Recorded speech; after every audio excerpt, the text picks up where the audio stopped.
Venerable Khenpo Sodargye, greetings. Honorable President Li Ran, distinguished guests, dear friends. Good afternoon, everyone. Today is an auspicious day.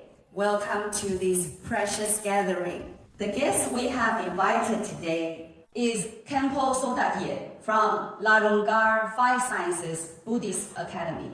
It is a great honor to have Khenpo with us today to give us an explanation on how humanity can face disasters and the various difficulties we may encounter in life. Before the esteemed Khenpo Sodargye begins his speech, let's first invite Professor Taming, Dean of our Psychology College, to give welcoming remarks.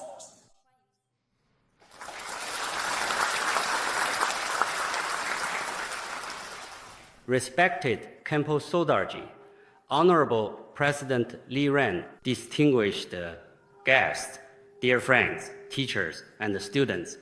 Good afternoon, everyone. I hope you are all having a wonderful day.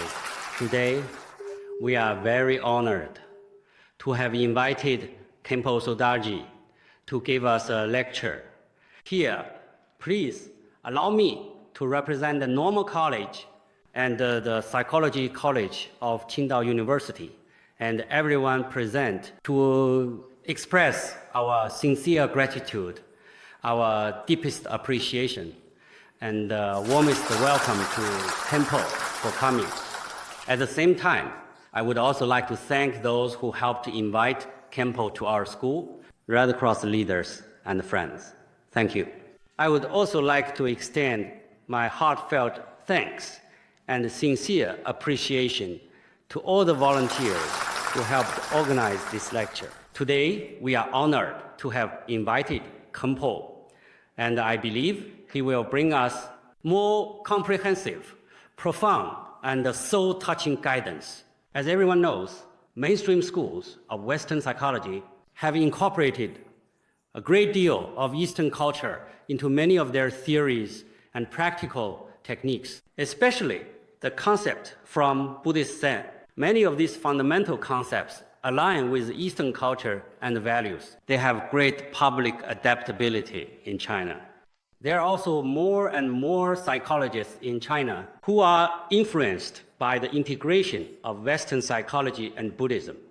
They have begun to recognize the wisdom of Buddhism. As for the Buddhist community, Buddhism also needs to move beyond its traditional forms of dissemination and move toward the postmodern trends of modern society. Therefore, the integration of Buddhism and psychology is a great opportunity for Buddhism to serve the public in today's society. At the same time, the combination of psychology and Buddhism has also opened up brand new avenues for in-depth research in psychology. Khenpo Sodargye has profound experience in Buddhist teaching and practice within the field of Buddhism.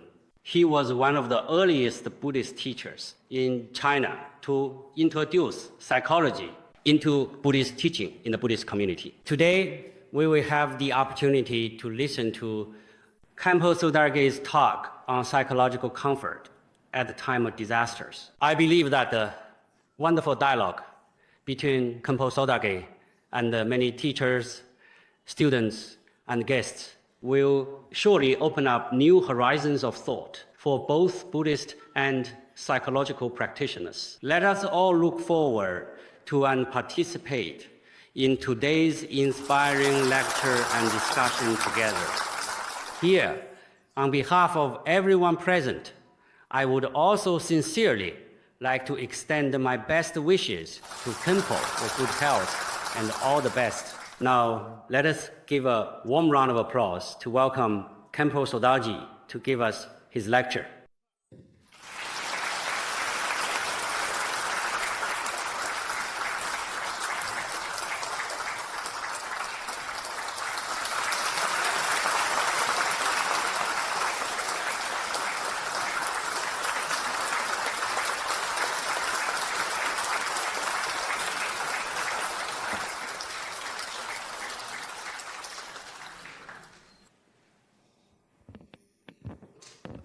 Thank you very much, Dean Tao and President Lee for providing us with this opportunity for everyone to communicate and exchange ideas today. Just now, Ding Tao just mentioned Qingdao University, sharing his insights, especially regarding the psychological counseling and comfort provided after the Wenchuan earthquake. There were many touching stories.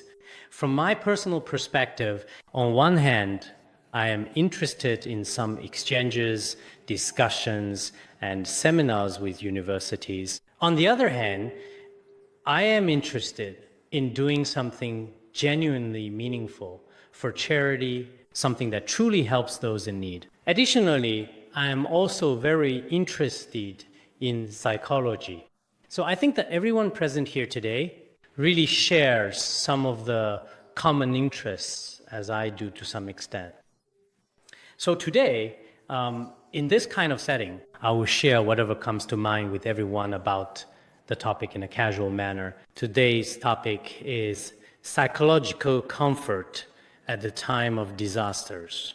For everyone here today, I want to say, perhaps you have thought about this, or perhaps you haven't considered it before. Regardless, the world today, year after year, is experiencing more and more disasters with natural calamities occurring frequently. And for us, personally, there are also many kinds of disasters that can arise. Especially, I think, for many of the university students present, the life is, on one hand, a very carefree, relaxed, and joyful period of life. But on the other hand, university life is also extremely complex. It is a critical time when you have to face many challenges. I have always believed that if university students do not receive mental health education and guidance, they will face a great many challenges and problems in the future. Especially, university represents a transitional period in life. Why do I say something like this? Because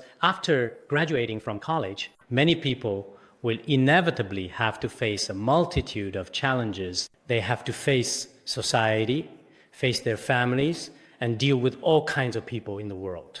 Comparatively, college life is very simple, transparent, and peaceful. But once you enter society, if, for example, many university students during their studies have not developed psychological preparation and received healthy education, then when they enter the real world, you could say you have both social and family responsibilities. And social responsibilities are also very complex. It's not like university life, because very soon, if you become a doctor, for example, you'll have to deal with the relationships with hospital administration and patients. A solid mastery of medical skills is also required. If you graduate from a normal school and become a teacher, then you also have to manage relationships with school administrators, students, and parents, as well as issues related to teaching and so forth. At the same time, I think many college students may even start their own families soon. And when you start a family, you also take on dual responsibilities. You will soon become fathers or mothers, and at that point,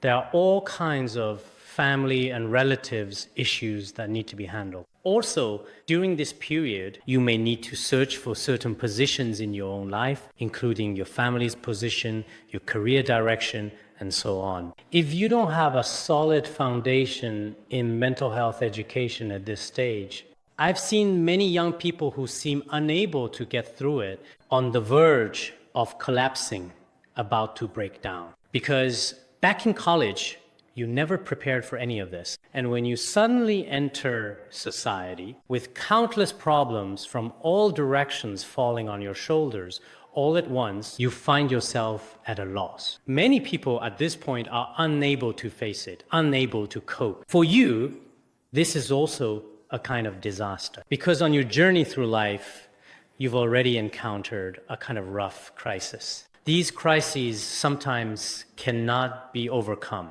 That's why I really hope that in universities and in high school, there should be some form of comprehensive, well-rounded psychological and real-life education in advance. This kind of life education is sometimes very necessary. It is a good try to step outside the school's curriculum or traditional education model. You can play a hypothetical role to have a rehearsal of your future life. For example, if you are the head and the breadwinner of a family, how would you handle everything? I've seen that in the United States and Germany, actually in elementary and secondary schools, including kindergartens, all have mental health classes as a part of their education. On one hand, you have to face your own eventual death, and you need to deal with the setbacks you will encounter in the future. This is a form of psychological education. There is also another kind of education that should be learned in school, which is training and preparation for dealing with many problems that occur in real life. But in most of our schools today, generally, they are merely platforms for spreading essential technology and important knowledge, while the lessons on personal conduct, interacting with others, showing filial piety, cultivating compassion, resilience, and patience within oneself. Actually, in these areas, many schools are probably still lacking or have blank areas. In such cases, I think these young people will inevitably face certain difficulties when they enter society. Therefore, I believe that all of you here, as was mentioned earlier, often go in person, whether it was during the devastating Wenchuan earthquake or to other places where there is an urgent need for emergency response to sudden disasters, and then provide counseling or psychological comfort to them. This is extremely important because in today's society, many people only care about their own lives, only care about their future, while seldom care about those around them who are unfortunate or those who need help.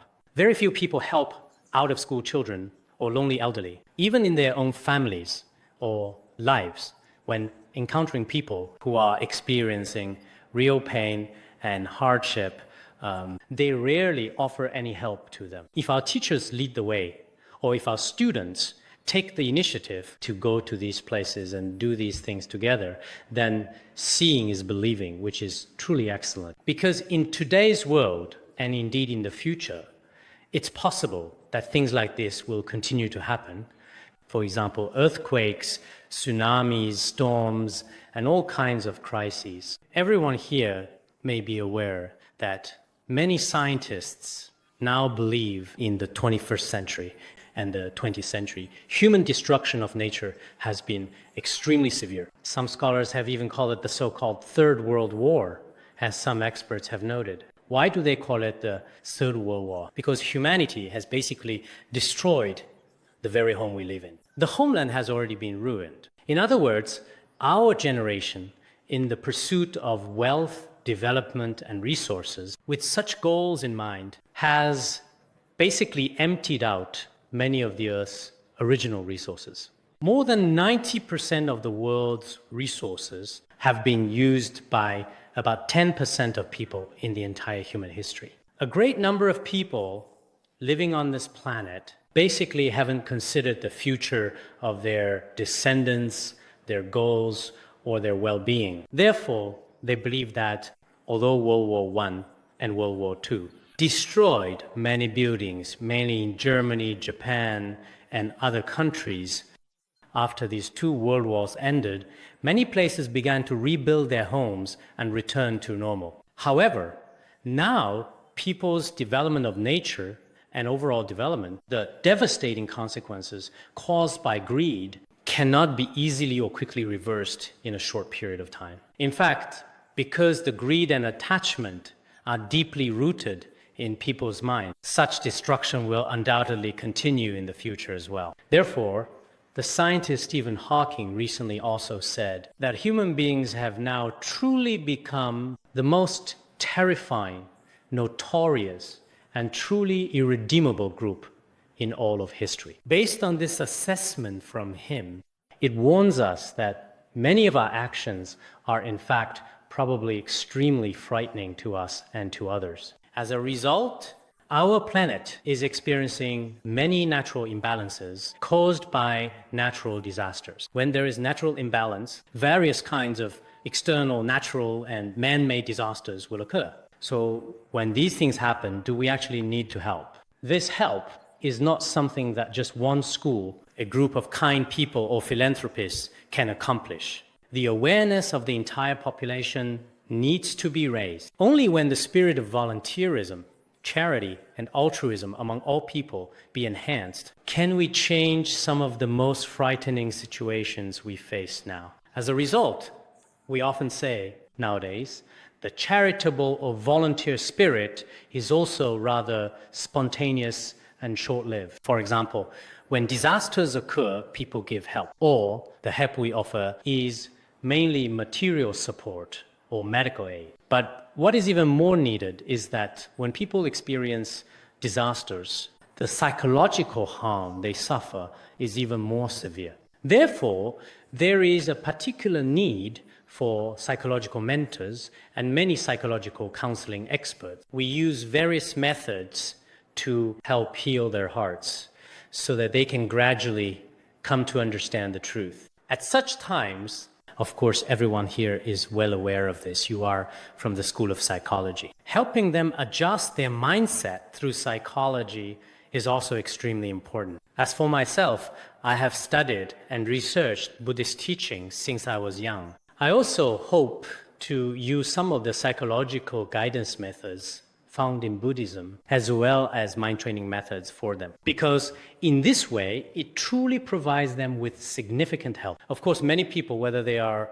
students or those in need of help, from all walks of life, not all of them necessarily have a faith. But even if they don't have a faith, it's important to let their minds settle down temporarily first. Once they have settled down, then we can proceed to help them further. A person's cognition is extremely important. Once our way of thinking changes, any crises, in fact, can actually be gradually transformed under the right guidance. When it comes to faith, I often think this way. Faith is a kind of spirit that runs in our bloodstream. Faith is an invisible, powerful force. Faith is truly an incredible power in our lives. Relying on faith as a guidance force, a fragile person can become very strong. Someone who was originally in great pain can, over time, become a truly happy person. Someone who was already on the verge of a mental breakdown can ultimately become positive and even become a sunny, optimistic person. Therefore, I think that when necessary, many students can use mind training methods taught in Buddhism. These methods for regulating the mind include, on one hand, some Zen practices. Of course, if you don't practice regularly and only seek help from the Buddha in times of crisis, it will be somewhat difficult. If you haven't studied or practiced these methods regularly, it will be challenging to help others in a pinch. I believe that many passionate psychologists, teachers, and students here today should make an effort to learn about the methods for training the mind in Buddhism. There are actually a great many ways to adjust one's mindset in Buddhism. If we can first set our mindset straight, then even if we encounter difficulties in life, any adversities, any suffering, or any disasters we face, we ourselves can face them calmly, thoughtfully, and sincerely. So I especially hope that the teachers and students who are present here today, in this very moment, will be able to take a careful look, even if just briefly, at some interesting and insightful books on Buddhism. When students are in school, it's actually a very good opportunity because at this time, there isn't the kind of life pressure that most people experience nowadays, nor is there the overwhelming pressure of work. Although there is academic pressure and some genuine concerns about the future, such as the pain of setting one's own direction in life, these difficulties, in fact, actually don't really affect us much. In this situation, Reading is actually very important for you during student years. Nowadays, some students seem to have basically no interest at all in reading and are even very tired of it when it comes to reading. There are some certain issues when it comes to studying. We believe that the student years are very precious, and in one's future life, they will be a stage of life that is especially worth remembering. So at this particular time, you should really be learning actively to prepare for certain problems that you will definitely face in your future life. The first problem is the various disasters, such as natural and man-made, that occur in the world. If something like this happens to you, the first thing to consider is how you would calmly deal with it. But many people think that nothing like that will ever happen to them at all. Just now, some people also said, I have always believed that those dangerous things will never happen to me. But that's just something people say. Actually, there is no reason for that. Because from the Buddhist point of view, life is impermanent. Many things around us in our lives are also impermanent. Because of impermanence, anything can easily happen in this unpredictable world. This point is extremely important. If we do not have a mind that accepts impermanence, Buddhism speaks of impermanence, and the secular world speaks of change, which is a completely normal phenomenon. The Buddhist scriptures say, in the world, whether great or small, no phenomena are permanent, nothing lasts long. All appears like a flash of lightning. I really like this verse. Why do I say this? Because everything that happens in the world, whether big or small, and all phenomena that exist actually cannot ever have anything truly permanent anyway. Whether it is the feelings between people or the buildings we often think of as everlasting and unchanging, or even the laws and regulations of a country, even everything existing in the world, if we look back from the beginning of humanity up to now, and even everything that will happen in the future, it is impossible for anything to remain in the same state forever. It is bound to change. Just like a flash of light, it disappears very quickly. In the same way, in this world, our bodies will change, our families will inevitably change as well. As the years slowly go by, everything external will eventually vanish and fade away. At such times, some people who have not received this kind of education will feel pain in their hearts. Some even complain about others, asking, why am I like this? Why is this happening to me? But in fact, such reactions are unreasonable. So what I was saying is, in the future, when you encounter crises in your family, or when your relatives and friends pass away, or experience suffering, or when you face all kinds of disasters in the world, on the one hand, we need to understand that all these phenomena are impermanent. As for the law of impermanence, if we have some training and knowledge in this area from a young age, then when we truly encounter suffering in our lives, we won't be so attached to it. Nowadays, many people, for example, when there are even slight problems in relationships between people, they feel extremely distressed. And some even immediately contemplate suicide. But in reality, these are very unwise and extremely foolish actions. Our lives are so precious, yet for some trivial matters, people are willing to give up even their own lives. Or, when they encounter certain situations, they are always unhappy, blaming others, complaining about the world. These are all very unreasonable. This kind of irrationality really stems from our education. Perhaps because we haven't thought things through, and precisely because of that, in reality, it means that there is already a problem with our own mind. If your mind is troubled, then everything you do will go wrong. The world you exist in will also have problems.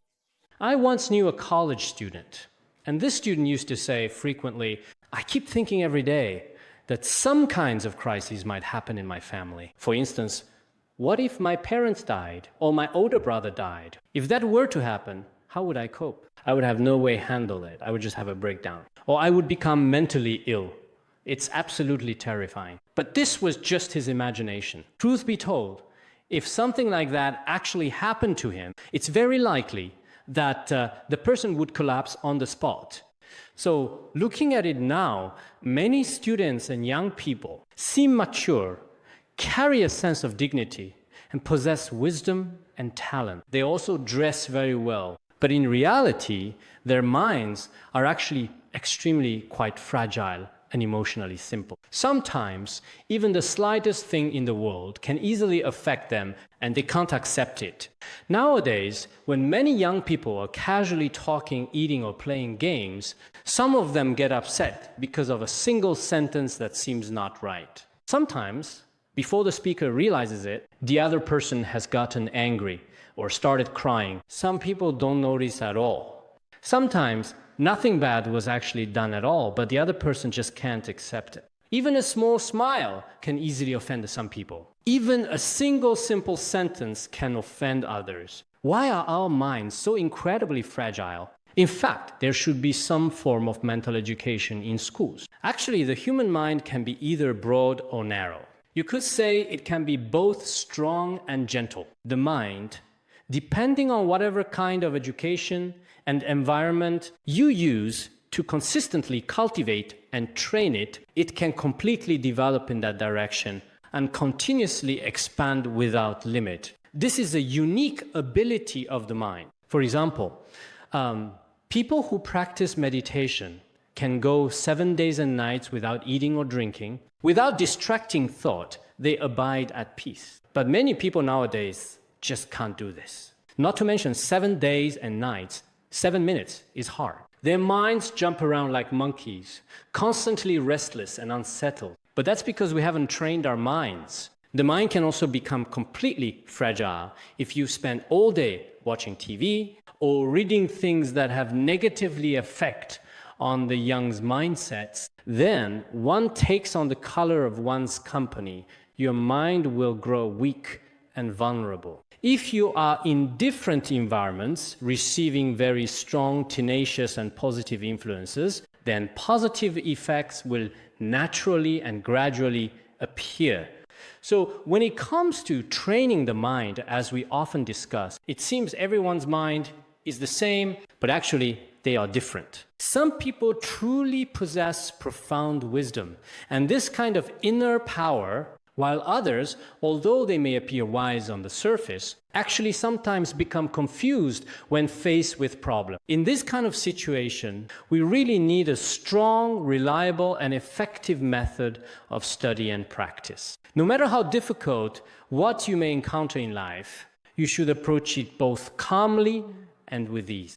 You should still remain composed, even particularly in the face of death. This is the most fundamental, most essential, and most brilliant part of Buddhist psychology. Therefore, Buddhists, to a certain extent, when they encounter various kinds of obstacles and difficulties, they are indeed completely able to confidently face them. Moreover, in daily life, some young people and some others may not even dare to mention the word death at all. People are extremely afraid of death. Why is that? Our belief is when people die, they're like extinguished lamps. We grew up with this kind of mindset. If you grow up this way, whenever death is mentioned, you believe after people die, they cease to exist, nothing left. If I am gone, even though I used to be a healthy person, if there's nothing left, how terrifying that would be, one thing this way. But if you truly understand how to face death with ease in the end, then you can be very calm about it. Moreover, throughout Buddhist history, there have been many people who were incredibly peaceful at the time of death. Back in the Song dynasty, there was a master named Zongyuan of Zen Buddhism. Master Zongyuan became a monk from a very young age.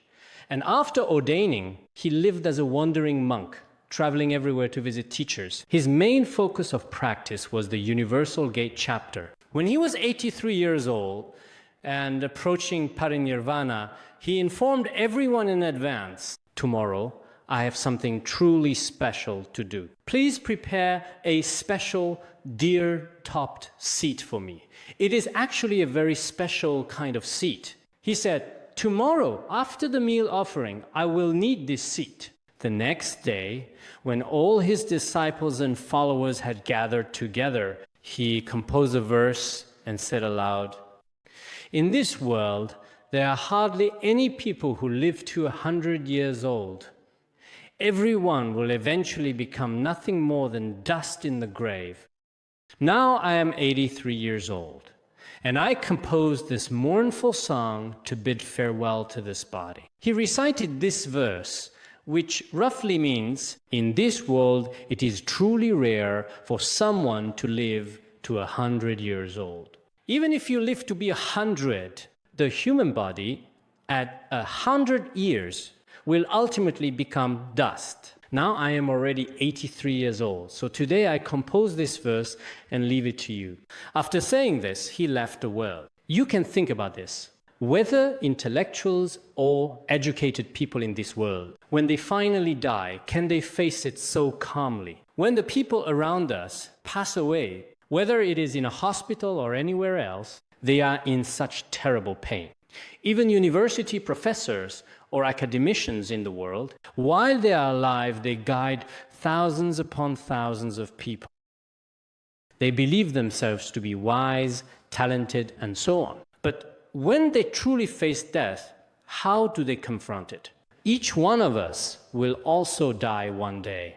So when that time comes, how do we ultimately leave this world? Therefore, from my point of view, it is necessary for you to understand it as well within the Buddhist community. Actually, as you people from Qingdao say, in Qingdao there are many, many merits in this regard. You have such abundant resources here, and people's hearts are so pure, sincere, and kind, and so on. There is much to say about. I fully acknowledge this, because in different situations, I have also personally observed your charity and your willingness to help others.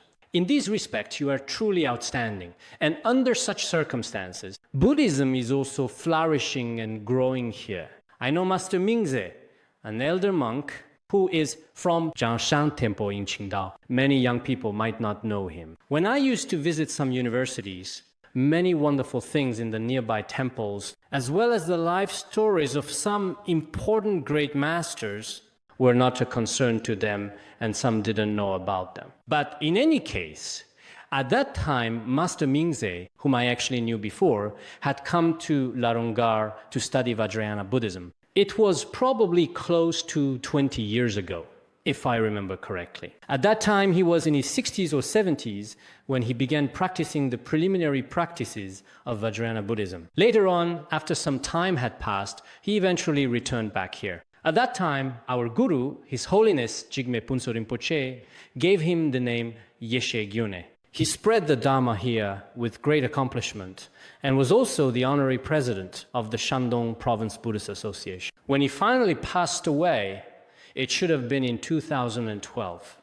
At the time of his passing, in the morning, he was circumambulating the Buddha and prostrating. After finishing his prostrations, he sat on a lotus seat and passed away peacefully. We can reflect on this. What kind of remarkable and extraordinary actions anywhere in the world can possibly even begin to compare to this? In these respects, whether facing eventual death or facing suffering, we really need to have a faith. Actually, having no faith is fine too. Nowadays, many university students do not necessarily need to have a particular faith. But we need to understand that if we don't have faith, there is a certain profound difference in the strength that comes from deep within our heart. Earlier, I met many philanthropists who also shared this view. They believe that people with genuine faith, when doing good deeds, engaging in charity, or providing psychological comfort, the strength behind it is completely different. There are no self-serving conditions. It should be a complete and unconditional act of giving. In the future, regarding faith in Buddhism, perhaps everyone here should reconsider our perspective on it. It is your freedom not to have faith, and it is also your freedom to have faith. But as for what benefits faith has brought to the world, that is something everyone can observe. Our religious faith is actually a kind of belief that comes from deep within our hearts. But this belief is also, in essence, fundamentally a form of rational trust. Why do I say this? Because actually, specifically for example, the teaching of Buddhism is to do all good things and avoid all evil. So doing all good deeds and refraining from all evil, this is the doctrine of Buddhism. But today, those who can truly achieve this, people who do good deeds and refrain from evil deeds, among all the people in the world, what kind of people are they actually? Of course, whether it's Buddhism or other religions, there may be some scholars or practitioners who have certain shortcomings, but these shortcomings cannot be attributed to the religion itself or its teaching. Religious ideas like these are indeed something our modern society greatly needs today. Nowadays, people's hearts are very cold, and relationships between people are becoming increasingly indifferent, including relationships between family members in different departments. In fact, people need a kind of care and compassion. And compassion, true compassion, is an unconditional, sincere kind of compassion. This is essentially the core of Buddhism. From a psychological perspective, this is called perspective taking. In other words, I put myself in your shoes, and you put yourself in mine. We look at each other and switch places with one another. Just like Confucianism teaches, do not impose on others what you yourself do not desire. If there's something you personally don't want to do yourself, it's somewhat unreasonable to make others do it. We ourselves need comfort and help from others. We should adopt the same attitude when dealing with others. Therefore, in schools in the future, what do we need to instill? We need the teachings of Mahayana Buddhism. So what are the teachings of Mahayana Buddhism? It is about not thinking of oneself at all and helping others. Of course, it is very difficult for many people here today to fully embody the teachings of Mahayana Buddhism to be truly, completely free of selfishness. But this direction, as an educational direction, is very important. If we have not received this kind of education from a young age, it is indeed very difficult. Therefore, what I want to share with everyone here is that people really need to have the courage and the necessary ability to face critical moments in life. If one truly possesses such abilities, then I think life becomes very interesting. In this regard, when we are facing the various challenges of life or unexpected crises that may arise in the future, we need to maintain a certain sense of calmness and composure. However, such calmness, I believe, can only be attained through Buddhist meditation and contemplative practices. It is difficult to get through other means. But this point is also very much widely acknowledged and respected in the worldly realm. Long ago, there was once a well-known and popular comic magazine, a publication that brought joy and entertainment to many readers. In order to attract as many customers as possible, this comic magazine organized an engaging and creative activity. How did this activity work? It was called The World's Last Moment. They invited people from all over the world. Anyone with drawing skills could participate in the competition. The central theme for all the entries was the last moment of the world. If a drawing successfully won the competition, the prize was enormous, which is 100,000 US dollars. After this announcement was made, people from all over the world, with their different skills and artistic styles, began to participate. Some showed families hugging and weeping together when the world's last moment arrived. Such scenes were in the entries. Others showed themselves burning all their money and wealth on the street. There were also such dramatic and unforgettable scenes. Some showed people taking spaceships, escaping Earth in massive, fleeing to other planets in search of safety, and so on. But none of these won the prize. So, what was the winner like? The winner was a housewife. So what was the scene that earned her the $100,000? After she finished washing the family's dishes at home, she was turning off the faucet. Her husband was sitting beside the dining table, quietly and calmly. There are two young children who have just happily started playing with their colorful building blocks at home. With this memorable scene, she ultimately won the prestigious award. Why did the judges choose this entry? Because at the end of the world, at the very last desperate moment, if this family could remain so calm and composed without being frightened or utterly distressed by such a terrifying event about to happen, that is something extremely difficult to achieve. That's why in the end, ultimately, all the prestigious awards went to her. From this story, from this case, we can reflect on ourselves. Sometimes, looking back at ourselves as everyone here, think about yourself. When you truly had to leave today, what would you want to do in your final moment? Or if something terrifying were to happen around us, be it the May 12th earthquake or the April 14th earthquake, when such truly terrifying disasters occur, how do you properly adjust your mindset? If you haven't received any training in this regard first, I'm afraid that when something like this really happens, it would be too late. In the world, there are people who are psychologically very strong, and there are people who are psychologically very fragile. No matter what, spiritual practice is truly very much needed in our lives. Regarding spiritual practice, I strongly recommend that you read more related materials. For example, in Tibetan Buddhism, there is the book, The Words of My Perfect Teacher. In this precious book, it first discusses topics such as the rarity of human birth and the impermanence of life, as well as what to do when you truly encounter some crises, such as taking refuge and so on. These teachings, no matter what kind of person you are very necessary. Some of you here, when you're about to take the college entrance exam, many people go to temples to pray to the Buddha, asking for blessings for success in the exam. Actually, through this behavior, it's clear to see that deep down, everyone inherently has some form of faith.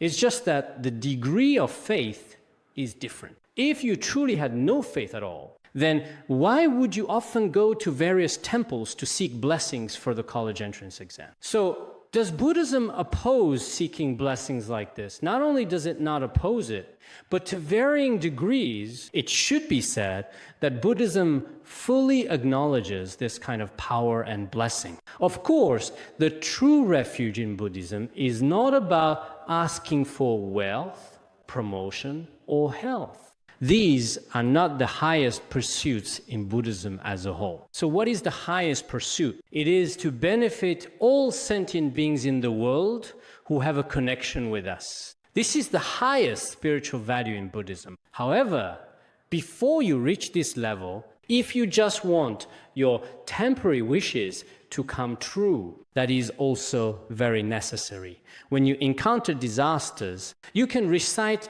Namo Avalokiteshvara Bodhisattva. In fact, across the world, Avalokiteshvara Bodhisattva's blessings and power are indeed incredibly strong. Through praying to Avalokiteshvara Bodhisattva, Amitabha Buddha or Shakyamuni Buddha, it is true that what was originally the greatest danger in your life can be resolved at that time. This is not just a legend, nor is it merely an illusion. It is something real and significant. Certainly, if you don't believe it, that's also fine. It's just like some medicines in the world which are very effective, but people who don't trust the medicine might dismiss it with a single sentence. That is also, in every sense, your freedom. But to be truly objective from a scientific psychological perspective, when your mind calls out in a certain way, it will receive such blessings and power. Therefore, everyone present here today, when you inevitably encounter the most terrifying and difficult moments in life, it is particularly necessary to pray. The power of this kind of prayer is truly incredible. As someone who has studied Buddhist logic and philosophy for so many years, I have also explored various kinds of knowledge. In the process of exploration, I myself actually don't really acknowledge general superstitions or general miraculous power. However, I very much acknowledge that through prayer, one can accomplish their own wishes. For example, as I mentioned earlier in our discussion, in the Han regions, people may not have been very familiar with the practice of 21 taras. But in Tibet, especially in Tibetan Buddhism, this practice is known by everyone. Whenever people encounter difficulties, they pray to Avalokiteshvara Bodhisattva, or pray to 21 taras, or pray to Guru Padmasambhava. And it is true that after such prayers as these, the real effect of praying far surpasses that of current modern emergency centers or ambulances. Nowadays, if some ambulance services are not up to standard, it happens that by the time they formally show up, the matter has already been resolved. The true power of the three jewels is truly inconceivable. Of course, among those of you present, you can also freely explore this aspect. If you come to understand it this way, this too is part of traditional culture. Within traditional culture, there is clearly a spiritual dimension. This spiritual dimension cannot always be proven by material or objective means. But in reality, the inner subjective power and experience can be fully verified. So now, as science becomes more advanced, whether it's psychology or Buddhism, we should acknowledge both the technology and knowledge of modern science and also recognize the subjective power and the mind. If we completely lose our traditions and blindly follow only modern science, that is also an erroneous extreme.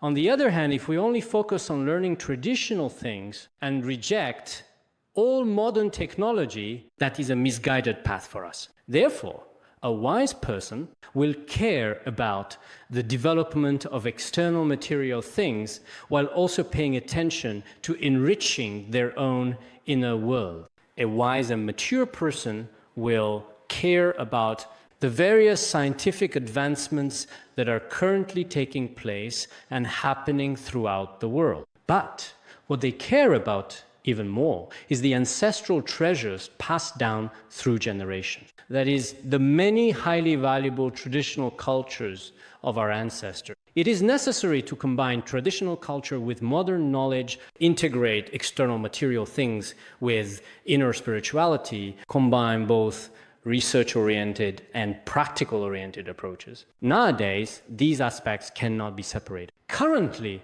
there are some teachers in schools who make judgments purely on a theoretical basis without any hands-on, practically operational practice. While some people in monasteries and Buddhist centers focus solely on practice, lacking theoretical understanding. As a result, theory and practice can easily become disconnected. In this situation, I'm afraid that we cannot truly understand the truth of life or our outlook on life and values. We may not be able to truly comprehend that. Nowadays, almost everyone these days has quite strong desires indeed. These desires are also closely related to the material world.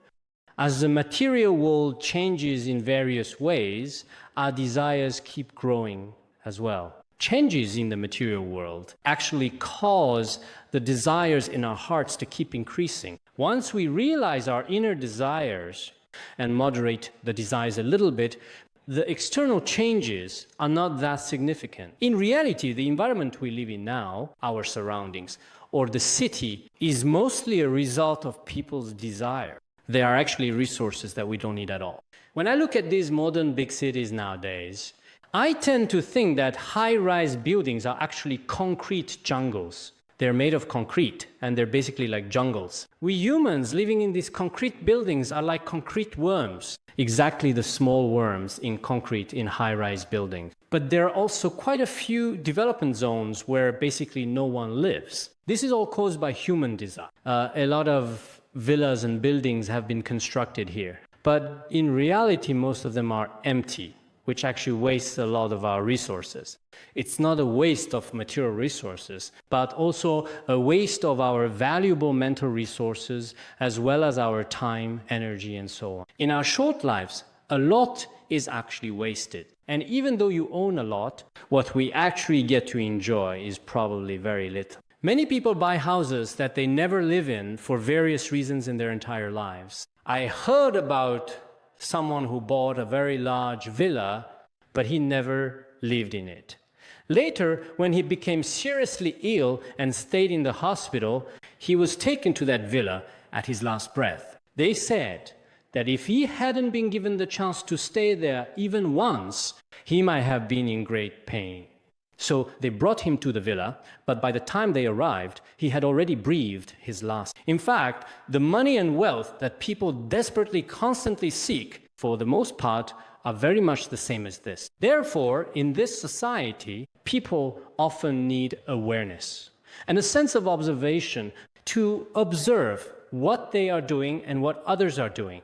At such times, spiritual education certainly plays a significant role. If the mind truly receives proper and wise guidance along life's journey, then we will have real wisdom. And if we truly have wisdom, then the external material world will also appear much better. Well, then, I think that's all for today.